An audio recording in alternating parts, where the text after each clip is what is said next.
is a new jam that I put together for my BGI membership. I'm going to break down the arrangement and we're going to get deep into each part for the members. But here in this video, I want to take you through two main parts, the finger-picked riff and the single string lead. And nailing that main riff is going to help you with your picking and your muting skills, the unsung hero of great guitar playing. And that single string lead can really help you learn how to navigate the fretboard like nothing else. It really was a way of thinking that immediately changed my playing. More on that part in a bit, but first we're going to get started by learning the main riff. I'm going to play the main riff finger style. So I've got my thumb on the 4th string, index on the 3rd, and my middle finger is on the 2nd string. Now you could play this with hybrid picking or maybe even with a pick as well, but I'm playing it finger style here, and that's the default setup. Now on the fretboard, I'm fretting a little part of a G7 chord. So I'm playing the F on the 4th string, the open 3rd string, and then I'm playing the D on the 2nd string, 3rd fret. Now I'm using my ring finger and little finger. You can use any combination of fingers that you like, whatever gets it done, whatever gets the notes. I don't think the fingering is all that important here. What we're going to do is on beat 1, I'll play the 4th string, and then for the off beats, the index and middle finger are going to pluck strings 3 and 2. So 1 and 2 and 3 and 4 and that repeats. There's a couple things about that that really just get you into that ZZ Top LaGrange kind of feel, and that is that after you pluck the 4th string, bring the thumb back to the string to mute it out, right? We want that to be controlled, and then we want these upbeats to have the same thing, those offbeats rather.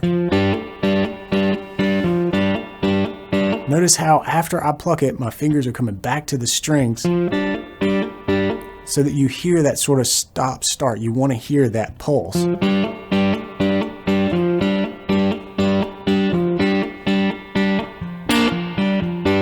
So we do that.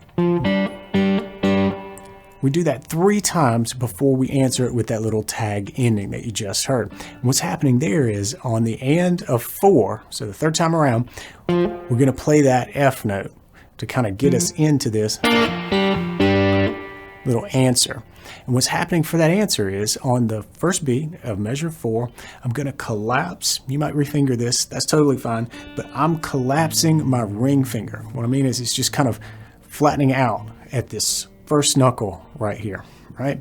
And that lets me play the B flat here instead of the open G note on the 3rd string. And we're going to plug that. I'm still keeping with that same picking pattern or picking sort of motif that we've got, where I'm using the index and the ring, or sorry, the index and the middle together. So when I play that B flat, I'm playing the D on the 2nd string with it. Then I'm standing back up, just going back and forth between the 4th string and those 2 strings together. So the 4th string and the 3rd and 2nd. But those 3rd and 2nd strings, they work together as a pair. That's the move, starting with the and of 4. So 4 and 1 and 2 and 3, 4 and beat 4, I just kind of mute there, and then on the and of 4, I kind of get back into that loop of playing on the ands.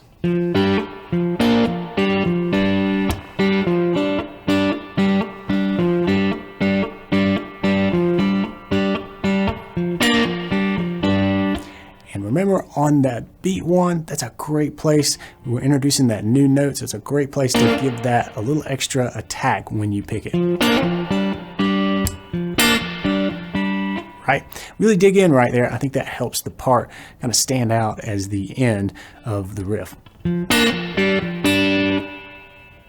Take some time to really get that muting down. It really is the most important part of the riff. But now let's switch our focus to the single string solo. And yeah, we do finish the solo on a couple of other strings, but the majority of the notes are only on the 2nd string. Let's break it down. As the band's building over the main riff, we hear this melodic line come in over the top.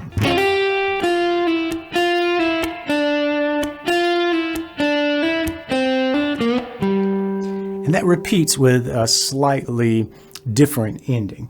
But what are we doing here? Well, we're pretty much coming down a scale. We'll talk about which scale in a second, along the second string mostly, before switching to the third string and then the fourth. But we start this out by articulating the G note, right? We know we got a lot of G coming at us from the riff, so G just feels like a great place to start this melody here. But I don't want to just play the G, right? We want to articulate it. We want to put something a little bit cool on it. So to do that, I'm dropping down 2 frets and I'm going to hammer in to the G, but I'm also going to add a little rake to it just to give it a cool, aggressive sound, right? Especially as the sound of the band is, building, right? We're going to build with it. So we're going to start out with that aggressive move. I'm just scratching across the strings that are muted, and once I get to the second, I lift up and play that little hammer-on. Keep in mind the hammer-on it's quick, right? The hero here is the G, not the F, 2 frets below. But we're getting there with that hammer, and we drop back to that F and pluck it, and then slide back down to the E. Come back up to the E and pull off, the F, and pull off back down to the E. Drop down to the D, hammer up to the E, do that again, dropping down to the C, hammering up to the D, and then here is where we switch strings. Everything before has been on the second string, and we switch to the 3rd fret, and I want to play this with my index finger, so that's the 3rd fret of the 3rd string, because then I'm going to land on the G, that root, right? So we started here in G, we're ending in G, just an octave lower.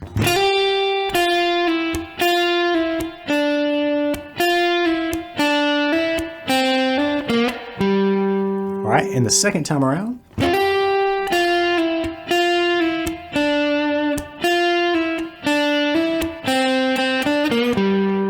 changes right there at the end. When we get to the C, instead of hammering and dropping into that finishing move there, we're going to insert some picked notes, the C, D, then shift, and play that same ending sequence. Right? Now, when you get to this B flat, both times around, that's a great note to put one of those little microtonal bends, the blues bend. We're just pulling that slightly sharp. Great note to do that with. So altogether, we've got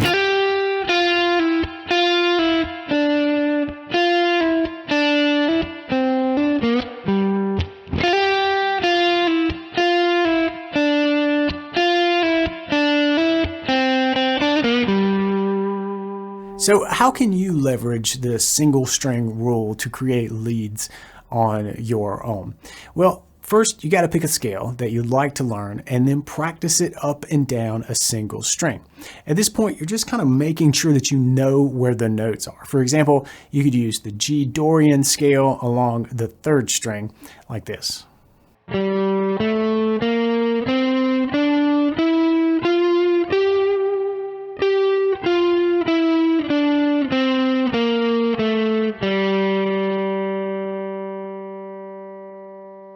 When you're just starting out, play it like that, where you take your index finger or any finger, but stick with that same finger and move your hand to play the next note. I think that helps you visualize the intervals that are really inside the scale, and that really is the heart of the scale and why it sounds the way that it sounds. Then you can move on to playing with different fingerings, and there's some really cool things that happen when you do, but the next part is a lot of fun. This is an idea that I got from the first few pages of Mick Goodrick's book, The Advancing Guitarist. Fantastic book. And I think the most important part of this approach is what he suggests in the book, and that's to improvise some leads using the scale along that single string. Maybe something like this with our G Dorian scale on the 3rd string.